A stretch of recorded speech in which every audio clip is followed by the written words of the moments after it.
ఎన్నికల షెడ్యూల్ ను 5 రాష్ట్రాల అసెంబ్లీ ఎన్నికల షెడ్యూల్ ని కేంద్ర ఎన్నికల సంఘం తాజాగా విడుదల చేసింది. సిఈసి రాజీవ్ కుమార్ ఎన్నికల కమిషనర్లతో కలిసి ఈ షెడ్యూల్ ను విడుదల చేశారు.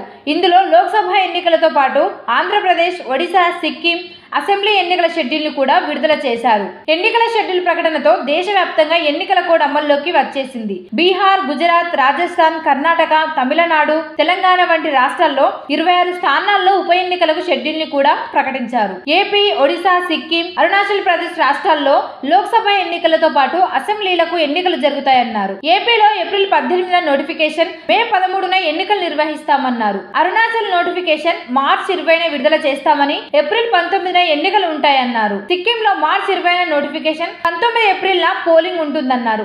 ఒడిశాలో తొలి దశ మే 13న ఉంటుందని, మే 26న రెండో దశ ఉంటుందన్నారు. ఈసారి లోక్సభ ఎన్నికలను మొత్తం 7 దశల్లో నిర్వహించనున్నట్లు సిఈసి రాజీవ్ కుమార్ తెలిపారు. జూన్ 16 కల్లా ఎన్నికల ప్రక్రియ పూర్తి. ప్రస్తుత లోక్సభ పదవి కాలం జూన్ 16తో ముగియనుందని, కాబట్టి జూన్ 16 కల్లా ఎన్నికల ప్రక్రియ పూర్తి చేయనున్నట్లు సిఈసి రాజీవ్ కుమార్ ప్రకటించారు. ఈసారి ఎన్నికలకు 55 లక్షల ఈవీఎంలను వాడుతున్నట్లు పేర్కొన్నారు. ఎన్నికల ప్రక్రియలో 1,50,00,000 మంది సిబ్బంది పాల్గొంటారన్నారు. ఈసారి 1,82,00,000 మంది కొత్త ఓటర్లు నమోదైనట్లు తెలిపారు. దేశవ్యాప్తంగా 10,50,000 పోలింగ్ కేంద్రాల్లో ఈసారి ఎన్నికలు జరుగుతాయని సిఈసి రాజీవ్ కుమార్ తెలిపారు. ఈసారి మొత్తం 97 కోట్ల ఓటర్లు ఓటు హక్కు వినియోగించుకోబోతున్నారని, ఇందులో 50 కోట్ల మంది పురుషులు, 47 కోట్ల మంది మహిళలు ఉన్నారన్నారు. అలాగే 1.8 కోట్ల మంది తొలిసారి ఓటర్లు ఉన్నారన్నారు. నామినేషన్ల ప్రక్రియ ముగిసేలోపు వృద్ధులు, దివ్యాంగులకు ఇంటి వద్దే ఓటు హక్కు కల్పించేందుకు కూడా ఏర్పాట్లు చేస్తున్నట్లు తెలిపారు.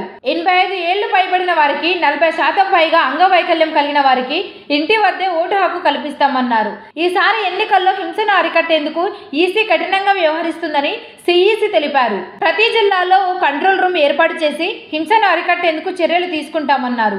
ఇందులో హింసపై ఫిర్యాదుల స్వీకరణకు 5 విధానాల్లో ఏర్పాటు చేస్తామన్నారు. నాన్ బెయిలబుల్ వారెంట్లు కలిగిన వారు, హిస్టరీ షీటర్లపై గట్టి నిఘా పెట్టాలని ఆదేశించామన్నారు. వీరి రాకపోకల్ని గమనించేందుకు చెక్ పోస్టుల్ని పటిష్టం చేస్తామన్నారు. జిల్లా స్థాయి అధికారులు వీటిని పర్యవేక్షిస్తామన్నారు. వాలంటీర్లు, కాంట్రాక్ట్ ఉద్యోగుల్ని ఎన్నికల్లో వాడకూడదన్నారు. ఈసారి ఎన్నికల్లో రాజకీయ పార్టీలు అభ్యర్థుల అక్రమంగా ధన ప్రభావం చూపకుండా ఉండేందుకు గట్టి చర్యలు తీసుకుంటున్నట్లు సిఈసి తెలిపారు. ప్రతి రాష్ట్రంలో భారీగా చెక్ పోస్టుల ఏర్పాటుతో పాటు దర్యాప్తు సంస్థలైన సిబిఐ, ఈడీ, ఐటీ పోలీసులను ఇందుకు వినియోగిస్తున్నట్లు తెలిపారు. రైల్వేలో జీఆర్పీఎఫ్ ను కూడా మోహరిస్తామన్నారు. అలాగే ఎన్నికల్లో తప్పుడు సమాచారం వ్యాప్తిని అరికట్టేందుకు కూడా చర్యలు తీసుకుంటామన్నారు. సబ్స్క్రైబ్ చేయండి. Please like, share and subscribe to top Telugu TV. Top Telugu TV.